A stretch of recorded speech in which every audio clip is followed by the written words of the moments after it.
idea. I had really a question for you, Chris, and then we can maybe I'll talk about this as well. So I was wondering, I'm not sure if you have something off the top of your head, but I'm wondering what you think might be one of the biggest misconceptions players have about Unite. So what's something that maybe you feel like the whole community thinks, oh, this is the thing, and I think we're all missing it? I mean, I think it's scoring points. I think people tunnel vision way too hard on scoring points.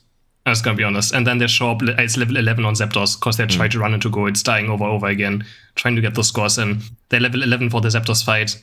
They're beyond useless, but they scored 100 or 150 points, but in the end, Zapdos goes down and it doesn't matter. And I think that's one of the most important, like one of the biggest misconceptions. And also Rotom. Rotom is just the thing.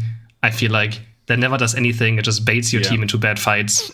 And I see it in competitive as well, just the tournaments later on. I watched like 10 hours of casting the last weekend. There wasn't a single Rotom who did anything.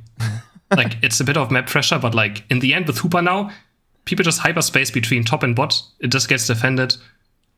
It just does nothing. But yeah, scoring points I think is what people just tunnel vision way too hard on. It's so funny. On my stream last night, I, as you could imagine, have people that will come and tell me their solo queue woes. And so someone was telling me like how they've had some rough games and blah, blah, blah, blah, blah. And in their like tagline, they're like, oh, I had a game where I had like, 10 plus kills. I did so much damage. And and they were like, and I always average a score of like 150. And I was like, let me hold you there. I was like, let me stop you right there. I was like, I want to make this clear. I was like, I think that everyone that plays this game should never care about how much you score ever. Like almost never, because the goal isn't how much can you score, it's how can you and your team score, right? Yeah. And so exactly. Even the stat line just feels so pointless to me. I pulled up my average score because I don't even know what it is. Chris, off the top of your head, do you even know what your average score is?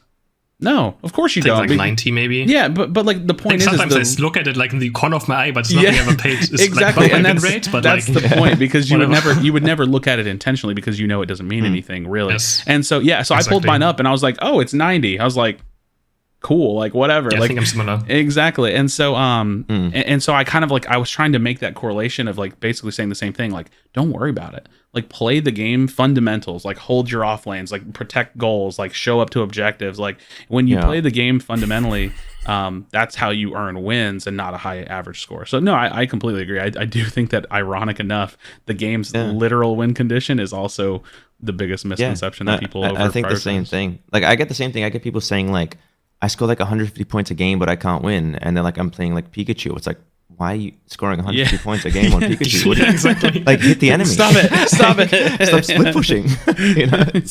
It's crazy, man. So many split pushes. And the amount of times you will be in like solo queue and go to Zap and a Cinderace is scoring 50 on the enemy goal is ridiculous. I just had it today. I had a team fight. Yeah. I was like, I was getting 3 Unite moves were on me alone. And then I see 2 of my teammates run to top, run to bot with full HP. Enemies are 5 on Zapdos and they just try and score. The enemies were super low, literally living barely. And both of them scored 200 points and we lose Zapdos and lose the game. It's just like, yeah, nice. And this is something I think my viewers are tired of me hearing is the first goal. People kill the first goal for like no reason. They just...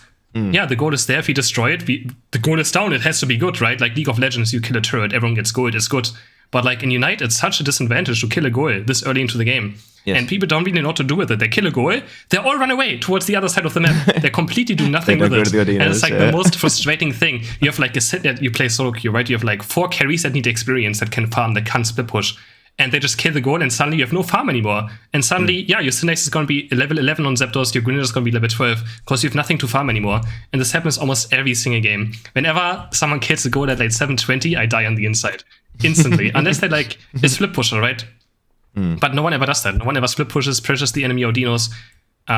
There's so many scenarios where like it would be good, killing the first goal. All of us can run towards the second goal. There's no jump pads yet. But that never happens in solo queue. Yeah. People just kill the goal and move on with their lives. It's actually... It's the most frustrating thing ever. It even takes it like a little bit further than that because I now realize that I'm making decisions based on what I know other people are going to do. So like because I know that my teammates will kill first goal, I try my best to make sure I overdunk on it, right? Because like if you leave it at 2 points, you know it's getting capped at 2 points. And so now we know the deep strategy, but we can't even do anything with it because we just have to get as much value as possible. Like there'll be a goal that has like 5 points left on it, and I'll dunk like 28, and I'm like, man, that feels so bad, but like I know that's probably best case scenario because it's solo queue.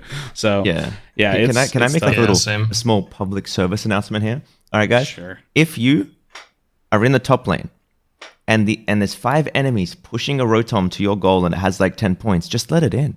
Let it in. Yeah. Just let it in. Just move out of the way. They will throw. You know what's? It's the worst when they let it snowball. They'll throw their lives away. Then the enemies will dunk before the rotom gets there. Then they push the rotom all the way to tier 2 and stomp that too. And it's like, no, just let it in. Just let it in.